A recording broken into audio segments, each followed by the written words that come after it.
The rain had been falling for hours, soft, steady, and unending, streaming down the glass walls of a tall silver building where ambition often outshined warmth. Inside, beneath marble floors and echoing hallways, a lone man pushed a cleaning cart. His uniform was faded, his shoes worn thin, but his eyes carried a calm strength that came from a lifetime of quiet battles. His name was Aaron Blake, a man most people passed without a second glance. But Aaron noticed everything. The exhaustion in faces, the hurried footsteps, the loneliness hidden behind expensive suits and success. What no one knew, not even payroll, was that every month, half of Aaron's modest paycheck disappeared into envelopes addressed to a small orphanage across town. No publicity, no recognition, just a promise. A promise he made to the children he once called family.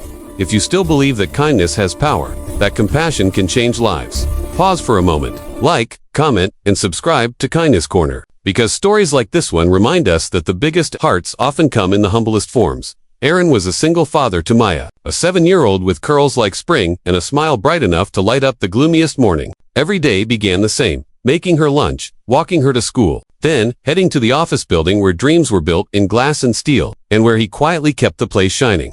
When Maya once asked, "Daddy, why do you send money to those kids when we don't have much?" Aaron only smiled and said, "Because someone once did that for me." That orphanage had saved his life, once fed him when he had nothing, believed in him when no one else did. Now, even when money was tight, he never broke his promise to give back. At the very top of that same building, Evelyn Carter, the company's CEO, lived in another world entirely. She was powerful, precise, and admired, but also feared. Her world ran on schedules, profits, and silence. Yet behind her glass office door, Evelyn wrestled with a kind of emptiness no success could fill. She had wealth, status, control, but no peace.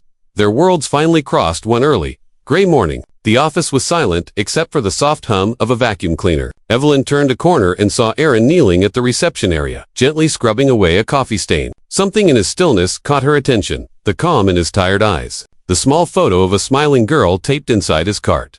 Over the next few weeks, she noticed him more often, though she told herself it was coincidence. Then one evening, as she was leaving, she saw him outside the security office, handing an envelope to a nun. He bowed his head shyly as she thanked him and walked away.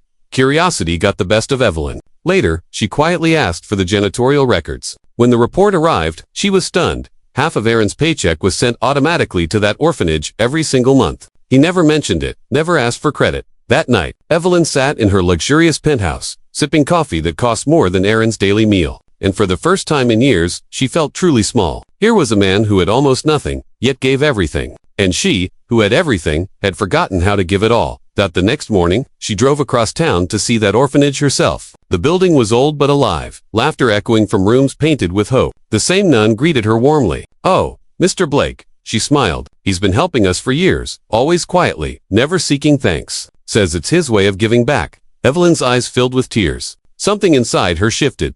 Back at the office, she called Aaron in. He entered nervously, cap in hand, certain he was in trouble. Evelyn looked at him for a long moment before softly asking, "Why do you do it?" He hesitated, then answered quietly, "Because I know what it's like to be hungry, ma'am, because there are kids still waiting for help, and because I want my daughter to know that kindness matters more than comfort." His words stayed with her. That night, Evelyn looked at her reflection, a woman who had conquered the world, yet somehow lost her heart along the way, and she decided to change that. A week later, she made an announcement. The creation of the Blake Promise Fund, a foundation to support children and single parents striving to rebuild their lives. When Aaron heard the news, he could barely believe it. During a company meeting, Evelyn personally thanked him, her voice trembling as she said, "You reminded me what true wealth means." From that day forward, Evelyn was different. She spent more time listening, helping, and leading with empathy instead of fear. And every time she passed Aaron in the hallway, she didn't see a janitor anymore. She saw a teacher, a man who showed her that compassion is the truest form of leadership. If this story touched your heart, take a moment to like, comment, and share. Because kindness, no matter how small, has the power to change the world.